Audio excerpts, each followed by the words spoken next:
AI artificial intelligence ఇదొచ్చిన తర్వాత ఏది నిజం, ఏది అబద్ధం, ఏది రియల్ ఇమేజ్, ఏది ఏఐ జనరేట్ చేసిన ఇమేజ్ చెప్పడం చాలా కష్టంగా ఉంది.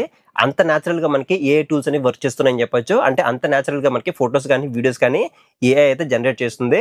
సో, ఏఐని పాజిటివ్ వేలో యూజ్ చేసుకునే వాళ్ళున్నారు. నెగెటివ్ వేలో కూడా యూజ్ చేసుకునే వాళ్ళైతే ఉన్నారు. సో, ఇక్కడ ఫ్యాక్ట్ ఏంటంటే మనకి ఎప్పుడు కూడా పాజిటివ్ కంటే నెగెటివ్ అనేది ఈజీగా, ఫాస్ట్‌గా స్ప్రెడ్ అవుతుందన్నమాట. సో, ఈ స్టోరీ అంతా మీకు ఎందుకు చెప్తున్నానంటే, సో, ఇప్పుడు మనకి టాటాని చూస్తున్న వెహికల్స్ విషయంలో కూడా మనకి అదే జరిగిందని చెప్పొచ్చు. సో, నేను వీడియోస్ అనేవి అప్లోడ్ చేసేటప్పుడు డైలీ కామెంట్ సెక్షన్‌లో సో, టాటా నుంచి టూ వీలర్స్ అనేవి లాంచ్ అవుతున్నాయంట. నిజమా? అబద్ధమా? చెప్పు బ్రో అని చెప్పేసి. సో, చాలా మంది అయితే రెగ్యులర్‌గా అయితే కామెంట్ చేస్తున్నారు. వాళ్ళందరికీ కూడా ఒక క్లారిటీ ఇద్దామని చెప్పేసి ఈ వీడియో షూట్ చేస్తున్నాను. సో, టాటా నుంచి మనకి ఎటువంటి అఫీషియల్‌గా మనకి కన్ఫర్మేషన్ అయితే లేదనమాట. సో, టూ వీలర్స్ అనేవి లాంచ్ చేస్తున్నామని చెప్పేసి.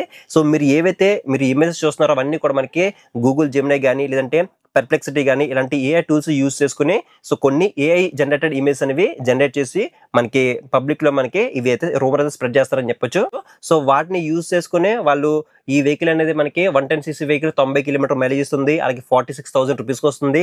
అలాగే 125 సీసీ వెహికల్ మనకి కేవలం 56,000 రూపీస్‌కి వచ్చేస్తుంది. అలాగే ఈవీ వెహికల్ అయితే మాత్రం సింగిల్ చార్జ్‌లో మనకి 280 కిలోమీటర్స్ రేంజ్ ఇస్తుందని చెప్పేసి వాళ్ళకి నచ్చని విధంగా మనకి సో, రూమర్స్ స్ప్రెడ్ చేస్తున్నారు. ఇవన్నీ మీరు గుర్తుపెట్టుకోండి. ఇవన్నీ కూడా కంప్లీట్‌గా ఏఐ జనరేట్ చేసిన ఇమేజెస్ అలాగే ఫేక్ వీడియోస్ అని చెప్పొచ్చు. సో, టాటా కంపెనీ నుంచి మనకి ఎటువంటి అఫీషియల్ కన్ఫర్మేషన్ అయితే లేదు. సో, ఇన్‌ఫాక్ట్ చెప్పాలంటే ఏదైనా ఒక కంపెనీ సో, మనకి టూ వీలర్ మార్కెట్‌లో వస్తున్నా లేదంటే ఏదైనా ఒక వెహికల్ మ్యానుఫ్యాక్చరింగ్ చేస్తున్నా వాళ్ళు కావాలని అఫీషియల్‌గానే వాళ్ళైతే లీక్స్ ఇస్తుంటారనమాట. అంటే ఏదన్నా ఒక ఇంజిన్ తయారు చేసినా గానీ లేదంటే మనకి ఏదైనా ఒక ప్రోటోటైప్ డిజైన్ వస్తున్నా గానీ అదంతా కూడా మనకి కంప్లీట్‌గా సో, వాళ్ళే ఎందుకంటే వాళ్ళ మార్కెట్ అనేది చేసుకోవడం కోసం వాళ్ళే అఫీషియల్‌గా లీక్స్ ఇస్తూ ఉంటారనమాట.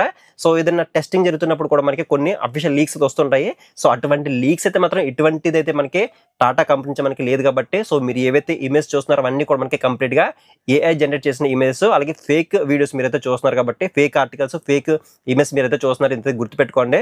So, present as of now మనకి టాటా కంపెనీ నుంచి ఎటువంటి అఫీషియల్ కన్ఫర్మేషన్ అయితే లేదు.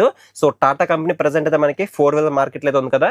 సో, ప్రెజెంట్ అక్కడ కొనసాగుతుందని చెప్పొచ్చు. అలాగే ఇంకా మనకి చాలా రంగాల్లో మనకి టాటా కంపెనీ అయితే ఉంది. బట్ ఇప్పుడు మనకి టూ వీలర్ మార్కెట్‌లో మాత్రం ఎటువంటి అఫీషియల్ కన్ఫర్మేషన్ అయితే లేదు. వీళ్ళు టూ వీలర్స్ అనేవి లాంచ్ చేస్తున్నామని చెప్పేసి.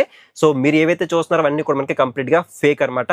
సో, ఇది మొత్తానికైతే టాటా కంపెనీ నుంచి టూ వీలర్స్ వస్తున్నాయని చెప్పేసి ఏవైతే రూమర్స్ స్ప్రెడ్ అవుతున్నాయో దానికి సంబంధించిన కంప్లీట్ క్లారిటీ మీకైతే ఇచ్చానని అనుకుంటున్నాను. మీకు ఇంకేదైనా డౌట్ ఉంటే కింద కామెంట్ సెక్షన్‌లో కామెంట్ చేయండి. మీకు రిప్లై అయితే ఇస్తాను. అలాగే మన ఛానల్ అనేది 1,00,000 సబ్స్క్రైబర్స్‌కి దగ్గరలో అయితే ఉంది. సో, డైలీ మన ఛానల్‌లో టూ వీలర్ కంటెంట్ అనేది అప్లోడ్ చేస్తుంటాను. సో, ఇంట్రెస్ట్ ఉన్న ప్రతి ఒక్కరు కూడా మన ఛానల్‌ని సబ్స్క్రైబ్ చేసుకొని పక్కన నోటిఫికేషన్ బెల్ అనేది యాక్టివ్ చేసుకోండి. సో, నెక్స్ట్ వీడియోలో మళ్ళీ కలుద్దాం.